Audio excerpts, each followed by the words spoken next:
I'm Gary Cestaro, and I'm a professor of Italian and LGBTQ studies at DePaul University in Chicago. And I'm Peter Hawkins, who taught for over 40 years at Yale Divinity School, where I was professor of religion and literature, now emeritus. And we're here today to talk about Inferno 15, Canto 15 Inferno, which is, of course, one of the great encounters, I think, you probably agree, Peter, of the poem. It certainly is, and it has become my coming out moment when I teach the poem. Yeah. I mean, for years, my own identity as a gay person was under wraps. I mean, known to all, but under wraps. But somewhere along the line, maybe 8 years ago, I took it as an invitation to be present in the canto along with Ser Brunetto. Yeah, and this is one of the great things about this canto, where ideology and, of course, the personal, they all sort of intersect, right, with the poem and the history of literature. And I think that's one of the things that really fascinates me about it, obviously. I think we're supposed to recall where we are in the poem. We're in the seventh circle, so circle of violence, which of course is one of those subdivided circles, right? We're in the third round on the desert plain under a rain of fire. And this is where, for those of you who need reminding, this is where Dante meets Brunetto Latini, right?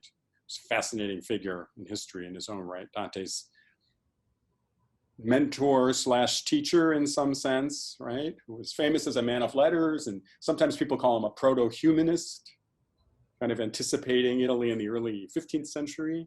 And in exile. And who shares some points of biography with Dante, which makes it more personal and interesting, right? An exile and someone very involved in Florentine politics.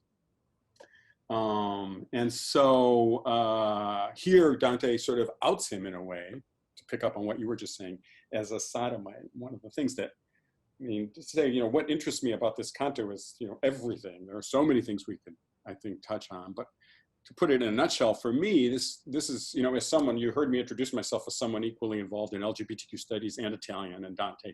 This is clearly a canto where all of those interests kind of come together, right? Both professionally and personally, kind of as a member of the community, if you will. So, I can use, and I do use this canto to just talk about and study and think about things in the history of sexuality and theoretical issues related to the history of sexuality from queer theory, things like identity.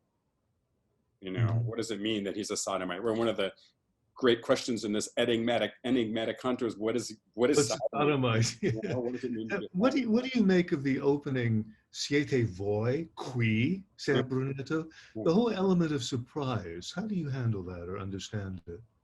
Well, I think Dante's staging, playing with this a little bit, staging a kind of encounter, this confessional things. He's revealing something about this great man who, remember, in the canto, at least on the surface, Dante, the character, treats with great reverence. Mm-hmm.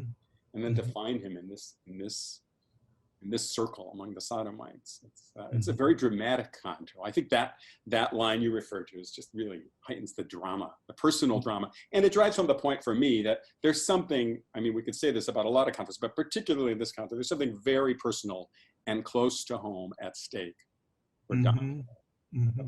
Yeah, for me, the whole avoidance of Virgil in this canto is so interesting. Like, how did you get here? Well, I met this guy in the woods and he brought me here, but I'm going to hang here. And it's great talking to you. You taught me how man makes himself eternal. But really, finally, I'm going to connect with her and she's going to open up the whole world to me. Donna che saprà. Yeah.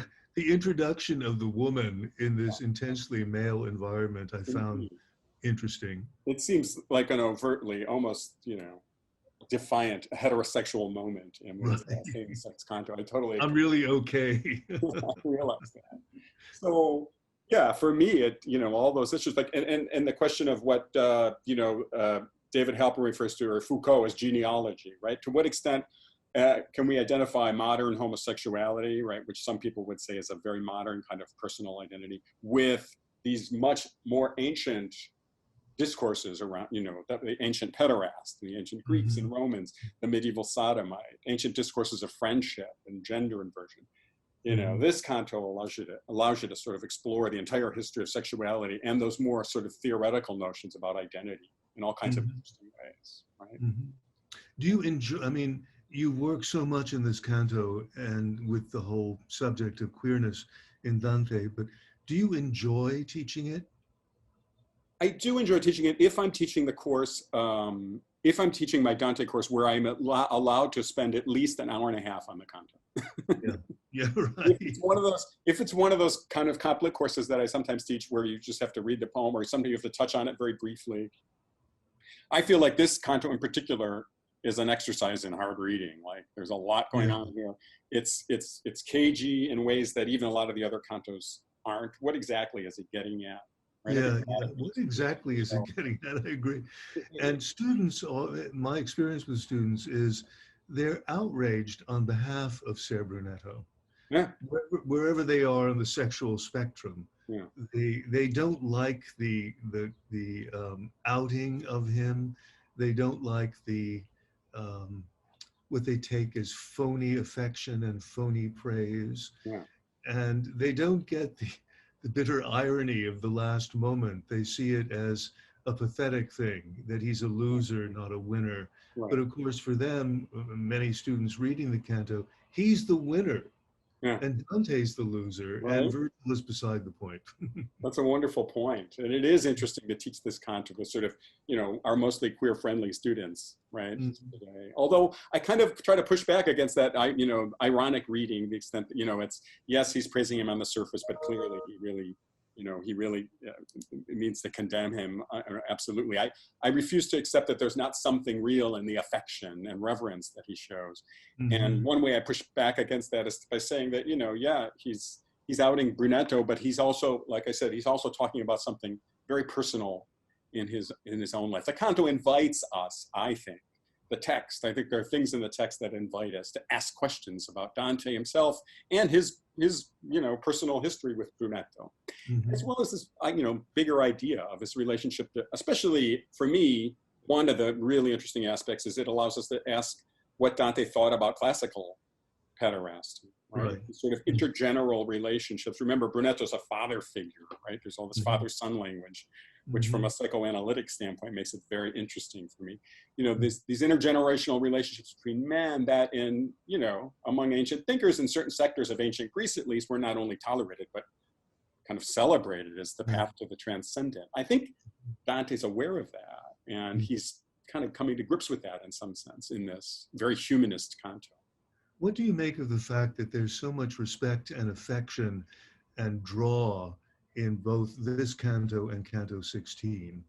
I mean, for me, it's right up there with Francesca in Canto 5, where Dante does, in fact, capitulate to her completely and by fainting at the end. Or Ulisse, where he would have fallen into the flames if there weren't for that rock embankment and Virgil telling him to hold his tongue. So what do you make of the characters? Well, just he's so at home there. It's as lovely as Limbo, isn't it? Both Canto 15 and 16. I don't know if I would say this is lovely as Limbo, because the physical landscape is not at all pleasant. That's true. But in terms of the affectivity, the affectivity for certain, and wanting to be part of the scene. Oh, absolutely. And indeed, you mentioned Ulysses, but in Canto 16, he does say, "If it hadn't been for the rain of fire, I would have thrown my." Yeah. And Virgil in that other canto, you know, the next canto, which also deals with sodomite, Virgil is very like, you know, these are men of honor, you have to bow down, right? They're all very solicitous. Respect is wanting, right?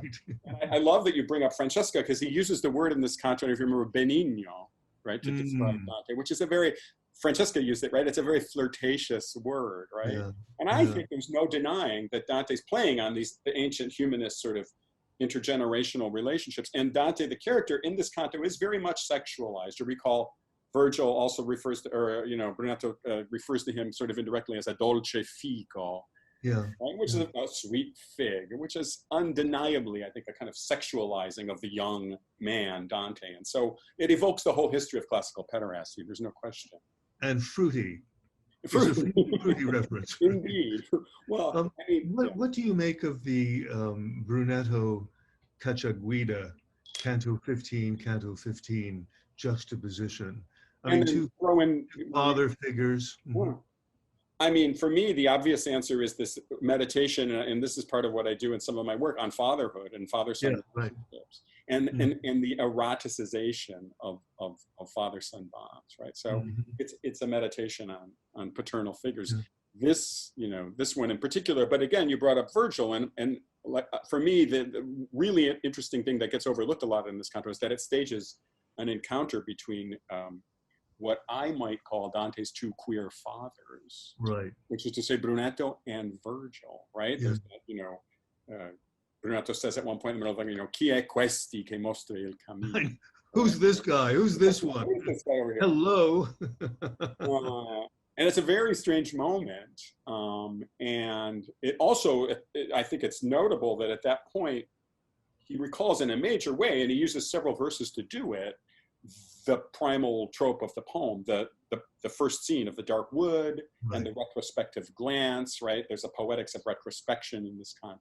So it's all Mhm. very steeped in the queer. That signals to me that this is a kind of a primal canto. There's something very personal, there's something very crucial at stake here. There may have been something queer about the dark wood to begin with. Yeah, yeah. And if I'm remembering correctly, the Tesoretto has an opening moment with the dark wood and Dante's, or the Brunetto rather, who's named in that work, um, coming to himself and meeting a guide who's not Virgil but Ovid, right? Eventually, but initially he meets, when he Natura. learns about his exile, he meets a winning young student, a young man who's Ah, that's right. Yeah. and then eventually he meets nature and but yeah, Mhm, so again, this pedagogical contest, this long history in humanism, going mhm, back to the Greeks, that I think Dante is acutely aware of the kind of conflation of pederasty, of same-sex love, and pedagogy, mhm, right? mhm. Very interesting things. And I think Dante's one of the points I try to make that hasn't been written about a lot is that Virgil represents that to some extent for Dante. Virgil celebrates Greek love in a way in the Aeneid in various ways, in the story Mhm. of Nisus and Euryalus you Yes. mentioned, in all sorts of other little ways throughout the poem. And he was, kind of reputed to have affections for young men. His enthusiasms were well known in the ancient world. So I think Dante's thinking of that as he's writing this Yeah. content. And that Yeah. makes it interesting to me. Do you get, when you teach the poem, do you get it all into Brunetto's political analysis of Florence and the Nuova Gente and Fiesole and the savage people? Yeah. um, One of the least interesting or appealing parts of Dante is his read on Florence in the good old days. And for me, at least, as a teacher, it's always a stretch to incorporate Dante's politics into my pedagogy. But I wonder what you do with Brunetto's analysis of Florence and how it Yeah, the political, yeah, it's not one that I dwell on, but in a way, it's very much part of the canto, like the Roman, the sort of genealogy of the ancient Romans and Fiesole versus Florence, and that Dante is somehow the the only, the exceptional seed. Again, the metaphor is one of sort of like cultural reproduction. He's the right, seed. but also the pure Roman seed, Yeah, unique, or yeah. at least one of the few who remains pure in this situation. And that doesn't, it's not all that far from what Cacciaguida talks about when he speaks about Florence, I agree. then and alas now. Yeah, yeah. So, yeah. So, yeah, I feel like that's also the for me, I sort of attach that to the history of humanism from the Greeks to the Romans, Mhm. and Dante kind of puzzling over again the genealogy of desire in some Yeah. way. Reading your work as I have, it strikes me that one of the things you can bring forward for Dantisti is the whole proto-humanist tradition that you see Dante as part of, in particular in this canto. Yeah, I hope that's part of the work that you continue to do, in addition to reception and ongoing queer theory yeah. on the Well, it's part and parcel of the same thing. Brunetto is sort of belonging to this tradition of humanism, which Dante emulates and admires, going back to the Greeks, but in which there inheres something a little bit suspect morally, right? And so absolutely, I see him as, a lot of people characterize Brunetto, and I guess this is true to some extent, as having like, he brought culture to Florence. It was this crude city of financiers and whatever, craftsmen, and then he brings letters, and so that he should be the sodomite. Again, this ancient association between high culture and male same-sex desire. And Cicero. And Cicero, right? And I think that's actually an underexplored thing, because there's a lot in Cicero actually that hasn't been talked about that I think is relevant for this content about friendship, another ancient discourse. Yes, that is suspiciously homoerotic and the homoerotic. And so that's another connection that I think is really worth making. Friendship Inferno, which we have glanced at in Canto 10 with the unnamed Guido Cavalcante, but then friendship, which is explored throughout the Purgatorio. Absolutely. Including Dante's friendship with Frese Donati. Sort of, and that misspent youth they shared, whatever that means. Whatever that means. And I think that's suspicious, and it's certainly not only me, right? Robert Hollander thought so many years ago. So there are interesting questions that are related to this content that I think. I love the proverbial speak when Dante is saying, that Virgil gives, when Dante is saying that, he's ready for whatever fortune brings him, whatever happens, I'm ready. And then Virgil says, Beni ascolta, chi la nota. And I think that's sort of a wonderful warning sign for this canto. Another sort of odd moment in this strange canto. I've connected that Fortuna plays such a role here to Fortuna, and then of course Natura is also looming very much in the margin. Sodomy, which is the crime against nature. What is the role of nature?